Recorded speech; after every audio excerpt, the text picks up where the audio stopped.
The best thing that James Beard nomination had done was to give me a platform where I had a place to speak. Delaware, this tiny little blip on the map, had everything I needed. And I don't think there's anything more paramount than to tie people into where they are right in that moment, to make people really understand what's happening in front of them and where they're sitting, feel like they're being a part of Delaware in that moment. You have to also tell a story. So when you tell people you really love this small little mom and pop restaurant or this independent restaurant that's in your neighborhood, you're telling people the story behind that restaurant and how hard they're fighting in order to do the right thing, or what they believe is the right thing. And a rising tide raises all ships. So if you're proving that the mom and pop business model still works and that you can still support local agriculture, support local watermen, and still make a profit at the end of the day to treat your staff and your people fairly. Are you making the most money in the world? No. But are you doing something that your conscience is clean with at the end of the day? 100%.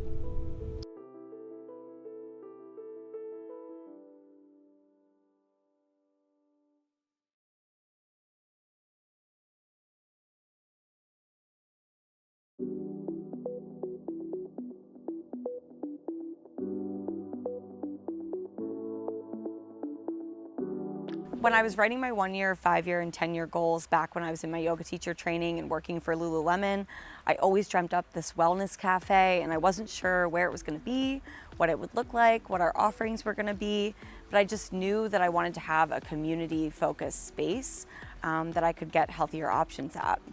I'm very entrepreneurial by heart and by nature, and I think I just always looked around other coffee shops and I thought, what does this turn into by night? It's a wide open space. We're not using it for anything else. I love yoga and meditation, and you know, coffee shops specifically, like most restaurants, are people's third place. So when I was opening Cafe Karma, it was really important to me to do something different in the industry. When I got into the industry, I saw a lot of things around me that, you know, I just thought could be improved. Our focus on mental and physical health wasn't really there when I got into the industry.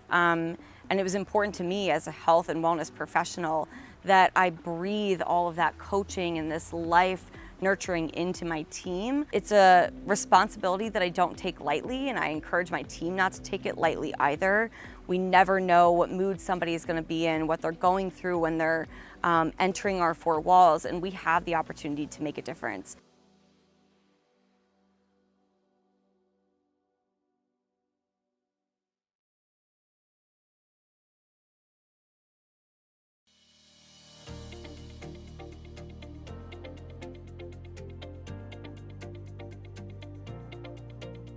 Well, we're really lucky in Delaware. Delaware's small, so you know everybody. I grew up in Wilmington and I bartended in Newark. It's a community. People in this industry, everybody knows everybody. And for me, I was very fortunate. The casino gives me a platform to do the things I really love, and most of it have to do with the nonprofit. One of the biggest honors that I had was when I was asked to speak at the National Restaurant Association in Chicago and to speak about hiring and working with people with disabilities. You know, when you think about our little state of Delaware was chosen to represent this topic, and I was very, very proud of the fact that our casino and myself was recognized for all the work that we do. The first person we hired had some serious disabilities, and this is going back a number of years ago. And I really had very little experience with working with people with disabilities. And it was amazing how everybody just gathered around him, and the people that you would least expect. So we had one guy, he was a worker there. He didn't have any problems, but pretty tough guy. He took this kid under his wing, and it was so cool. It was so cool seeing that he didn't have much of family life. Our staff gave him his Christmas. He got more for Christmas. I mean, he was just so excited about that. And I mean, he was in tears. But one of the things that's important that people don't realize is, and I'm gonna be selfish, they're great employees.